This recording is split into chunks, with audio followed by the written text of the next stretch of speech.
Hello, it's May.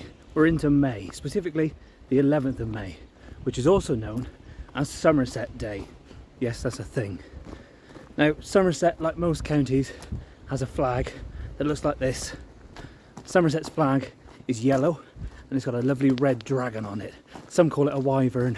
To my knowledge, a wyvern is a dragon with only 2 legs. That one's clearly got 4, so it's a dragon to my eyes. So, in celebration, I suppose, of Somerset Day, I could have had some nice cheddar cheese. I could have enjoyed a nice pint of proper Somerset cider, and perhaps I will later on. But for now, I thought I'd venture out across the wetlands at the heart of Somerset, here on the Avalon Marshes, and see if I could find a real dragon.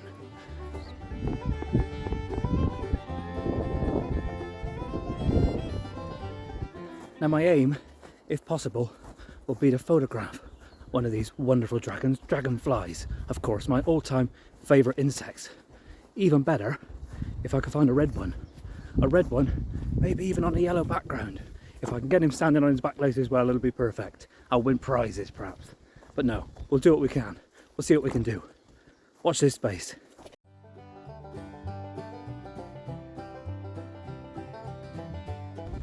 The Somerset Levels sit right in the middle of the county, and it's actually places like this that give the county its name. Somerset refers to the fact that historically large parts of the landscape would flood during the winter, so were only really accessible during the summer months.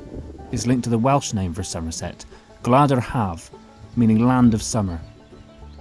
It's an ancient landscape, and though much of it is now farmed, areas like this are managed for wildlife. The collection of reserves that make up the Avalon Marshes are full of species, including exotic newcomers like this great white egret.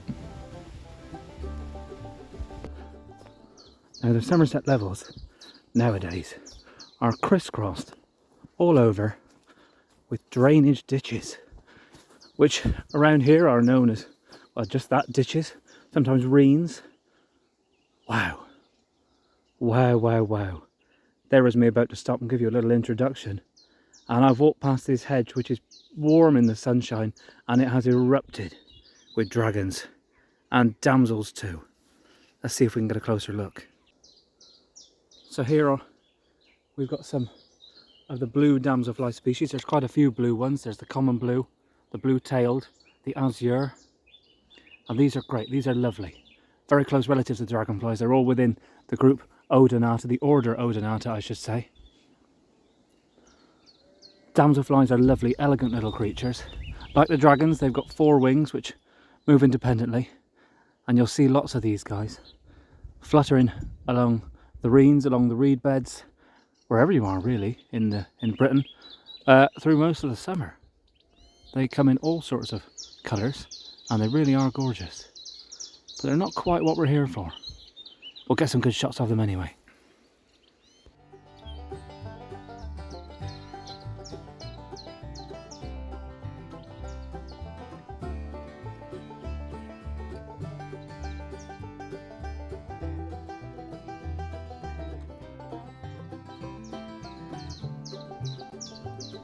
Yes, the damselflies are lovely, but it's the dragonflies that we're looking for. So I pushed on.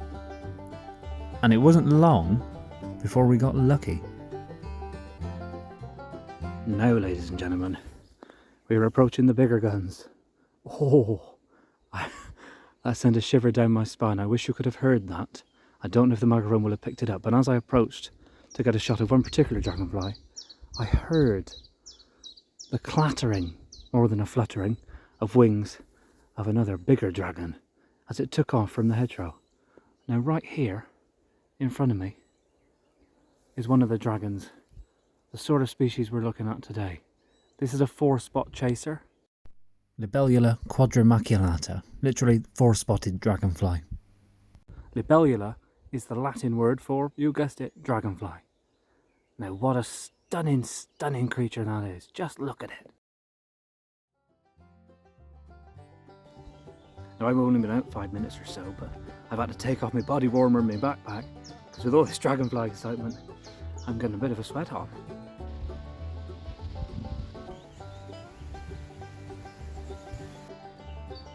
The next dragon I found was another one of the chasers. This time it's a scarce chaser with that orangey brown body, and you might be able to make out a stack of black triangles down his abdomen. It's not easy to see, I'm only filming with a phone.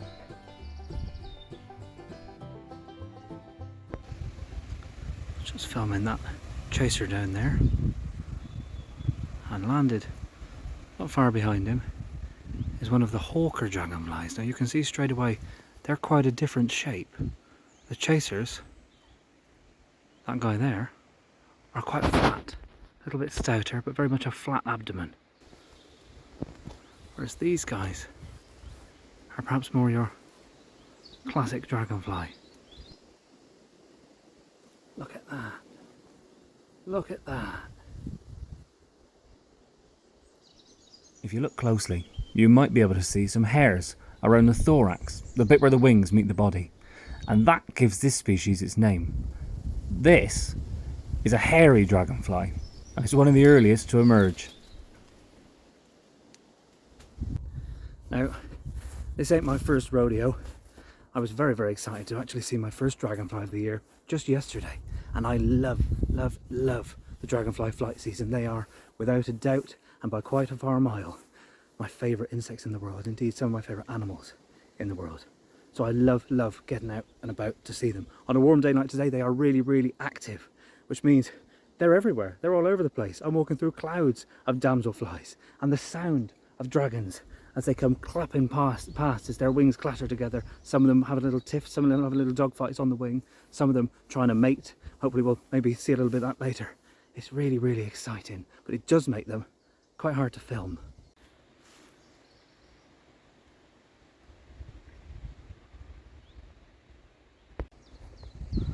I just dropped to my knees and made an embarrassing noise. There are photographers around, but who cares?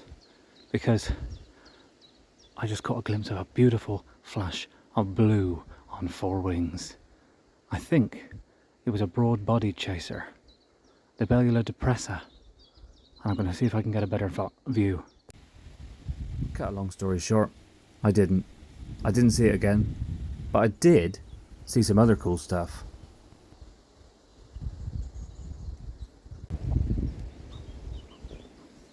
A bittern just flew over me. I'm not here for bitterns, I'm here for dragons, but let me tell you, I've never seen a bittern before. I didn't know what noise it was. I thought it was a dog toy, but it was on the wing, it was flying. That was a bittern. Amazing. This is going really well. It's going really well. Look at that. Going down in the reed there. No, he's carrying on. He's carrying on. If you can make that out. Look at that.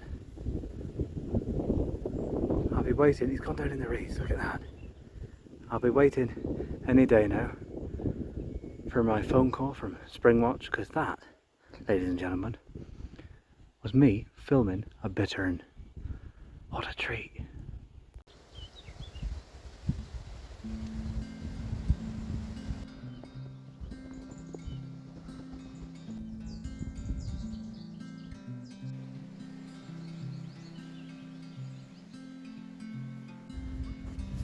Well, they say it's 5 o'clock somewhere.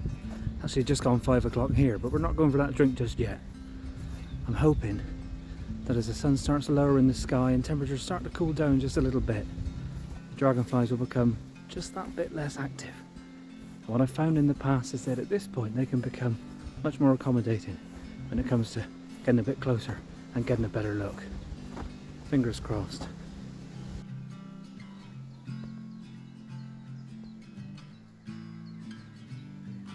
If you've ever walked along a waterway on a summer's evening, you'll be quite familiar with these clouds of gnats and midges and biting insects that emerge at this time of day, at this time of year.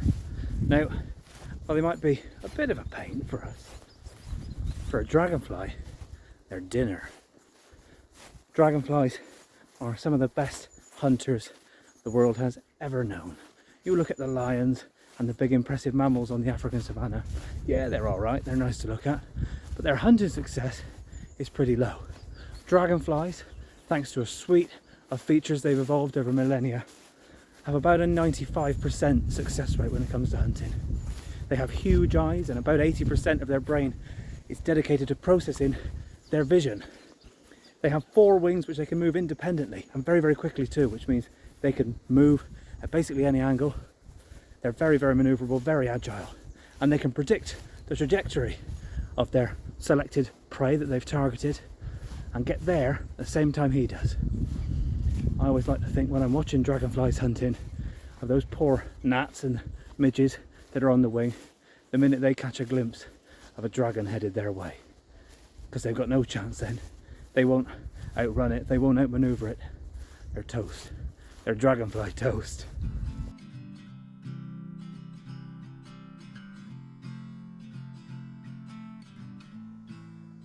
I can see 3 of the 2 4-spot chasers and a scarce chaser on the left there, and a hoverfly in the middle.